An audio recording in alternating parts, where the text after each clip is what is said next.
Our Washington correspondent Kethevane Gorjestani is standing by for us. Kethevane, the judge handed Potter a lighter sentence than we would usually see in Minnesota for first-degree manslaughter. Exactly.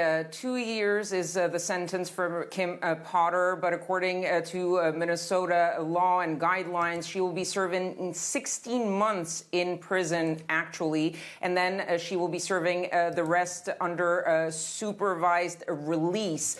That is much lighter than anything that was expected. If you take the first-degree manslaughter, the maximum sentence for that is 15 years in Minnesota. The sentencing guidelines argue for about 6 to 8.5 years, given the situation of the convicted person. The fact, for example, that they have no prior convictions. And the prosecution in this case, the Minnesota Attorney General, had asked for around 7 years. So the judge really went much lighter. She has the right to do so, but that was really a big departure from what was expected. And she argued her decision. She rejected all the possible aggravating circumstances.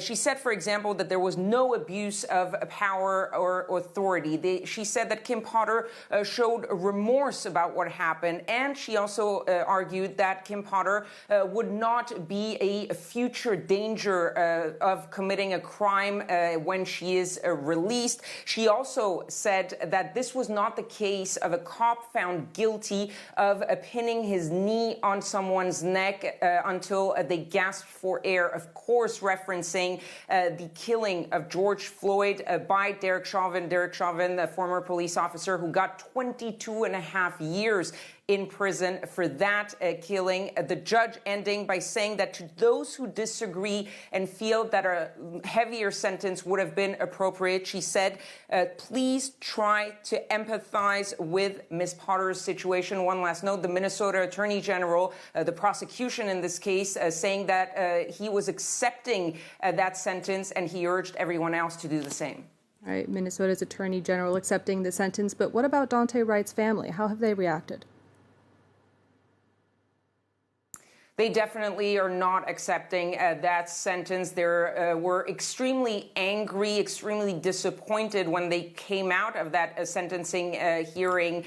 And they really had some very tough words. The father of Daunte Wright saying, this lady got a slap on the wrist. He seemed to be also answering the judge who was asking people to empathize with Kim Potter. He said they were so tied up in her feelings that they forgot that my son was killed. Daunte Wright's mother also saying she was disappointed, saying this is not okay. We did get a conviction, but this right now, that sentencing, is the problem with our justice system. She said, white women tears trump justice. So they, of course, really would have liked to see a higher sentencing, really wanted this police officer to be held accountable. And one other thing that some advocates for police reform are taking issue with is when the judge said that the goal of deterrence of putting someone in jail, in this case, did not really apply.